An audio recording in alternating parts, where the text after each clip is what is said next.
মাছের মাথা এত বড়! আজকে আব্বা গেছিল বাজারে, আর দেখো বাজারে এত বড় মাছ দেখেছে, 3.5 কেজি প্রায়।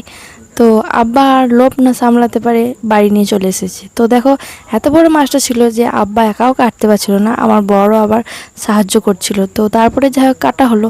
আর দেখো মাছটার আঁশটা দেখো কত বড়। তো জানি না মাছটা কেমন টেস্ট হবে, তো রান্না করার পরই জানা যাবে। আর মাছটা দেখে খুব লোভ লাগছিল, দেখো মাছটাতে এতগুলো ডিম বেরিয়েছে মাছটা থেকে। আর বন্ধুরা, তোমাদের কার কার এই বড় মাছ ভালো লাগে বা মাছের ডিম ভালো লাগে অবশ্যই কমেন্ট করবে। তারপর আমি মাছগুলোকে ধুয়ে ভালো করে পরিষ্কার করে হলুদ নুন মাখিয়ে রেডি করে দিলাম রান্না করার জন্য। তো দেখো, আর এদিকে দেখো আমার ভাজাও হয়ে গেল, ভাজাও কমপ্লিট করে নিয়েছি, আর রান্নাও বসিয়ে দিয়েছি। তো রান্না কমপ্লিট। আশা করি মাছটা খেতে খুবই টেস্ট হবে। আর আমার এই ব্লগটা কেমন লাগলো অবশ্যই লাইক কমেন্ট শেয়ার করে পাশে থাকবেন। Tata, bye bye.